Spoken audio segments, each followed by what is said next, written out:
Here he is, fresh off the red eye from Victoria. Matt Dunigan, CFL on TSN analyst, Canadian Football Hall of Famer. First of all, must have been a great event at Touchdown Pacific. You guys must have had a great time on the island. Yeah, thanks to Amar Dolman. Thanks to Paul Graham. Thanks to so many people. The Mayor of Victoria, Marianne Alto. I'm telling you, there are so many people that put that thing together, and it came off flawlessly. Well, there's a few issues, but we don't have to go into those. But it was a tremendous success, and showcasing our product to a lot of people that love our game and haven't had a chance to see our game. I love it. Yeah. I love it. And then, you get the Labor Day Classic in Regina. It's always good. What a finish. Great example. You never leave a CFL game early. Never know what's going to happen. Oh, yeah. Right? You just don't do it. You don't leave a CFL. I saw people leaving. I'm like, you guys know better than this, Regina. You pay good money to see it. Stay there and see what happens, because this is CFL. And they almost pulled it off. Harris almost pulled it off. Yeah, they did. And, he threw the ball 49 times tonight. I'm yelling at the screen. You can't let that guy do that. You can't let him do that. You got to rush. You can't rush 3 or 4, and he will pick you apart. But in this play, what do? They bring the house and go cover 0. And then on the short yardage situation, they get the ball into 1. They're offsides, but they put it in. They count it. And all they need is this to tie it up. Yeah. And no. Tony Jones says not today. He kind of popped out underneath the quick slant, and Trevor can't believe it. But hey, everybody's thinking, let's go to the house. Game's over. No. There's a lot more to football be played, and it just got crazier from there. It's been a tough stretch here for the Riders, but I do want to ask you about the Zach Collaros hit. Oh. And, man, tough one. Miles Brown hits him hard, and we know about his concussion issues for Collaros. Yeah. We're going to get to Chris Streveler in just a second, but what did you see on that hit? Did you feel it was clean? Did you feel it was dirty? I know you're a quarterback, so maybe you're a little biased on that situation. It was clean 25 years ago. Right. But not clean in today's game by no means. Yeah. Let up, and don't leave with your shoulder and your helmet to his helmet. That's silly. He's going to be a little light in the pocket, come this week. And then you see one of our star quarterbacks, a guy that has been everything to the Winnipeg Blue Bombers in a very tough contest go down. I mean, that's just ridiculous. You don't do that, and we've seen it too often in Saskatchewan. It's a theme. I love hard play, physical play. I love the contact. And at the end of the day, that was just a silly call. And let's just hope that Zach is fine.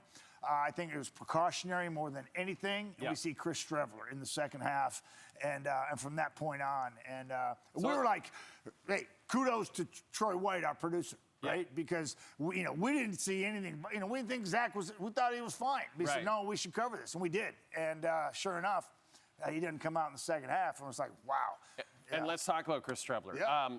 And you and Davis Sanchez had a very entertaining back and forth, I thought. Was it? I thought so. I'm glad we could provide some entertainment. I thought it was interesting because, Davis's point was Chris didn't throw a pass over 5 yards in the second half. He did. And that's a legitimate point. But at the same time, if you're Buck Pierce, are you in some ways trying to just allow your quarterback to be the best player he can possibly be and win this game? And that's, at the end of the day, what he did.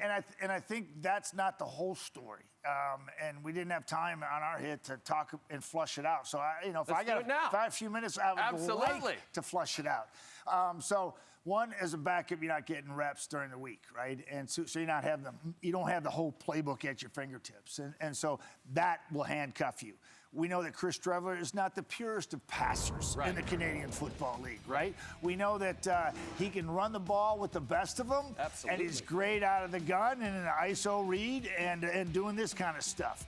And so what I think, and my point was on that hit with Chezzy was, hey, what Buck Pierce did was fabulous in keeping things close and playing to his strengths and not allowing him to be in harm's way without the reps throughout the course of the week and his ability to push the football down the field against a team he hadn't seen. And to me, Buck did a nice job of reeling him in, keeping things tight, and letting the team win the football game, letting your defense do their thing, letting Castillo do his thing, letting Lucky Whitehead do his thing and give the team late field position. That is what I'm talking about, and that comes into play. When you're calling plays as an OC, That's what you're thinking about. Plus the kid's ability, putting him in the best chance and not putting him in harm's way. And, okay, so given the chance that he might be going next week at the Banjo Bowl. Let's hope not. And you're definitely hoping right. not, but if he were to go and you do have that week of practice and you're getting those first team reps, how do you feel about Streveler in that position? I don't think he's your franchise quarterback moving forward. I think he is where he is with this football team. I think that was proven when they went and got Zach Collaros before he's gone on his run. And I think that's where we're at with him. I think the jury's already out. And I think that's why he's in the position he's in. Now, throughout the course of our telecast, we were talking about the quarterback situations. A lot of talk about quarterbacks in this league. You look at Ottawa. They got Mazzoli and they got Drew Brown. You look at what's going on in Toronto. They have Chad Kelly back, and they got Cam Dukes, and they got Nick Arbuckle in his backup position. They got Alexander that got valuable reps and looked like he's a starter in this league for the future and many years to come. And they got Cody Fajardo, right? And you go out west, and you got McLeod Bethel Thompson, and you got Trey Ford.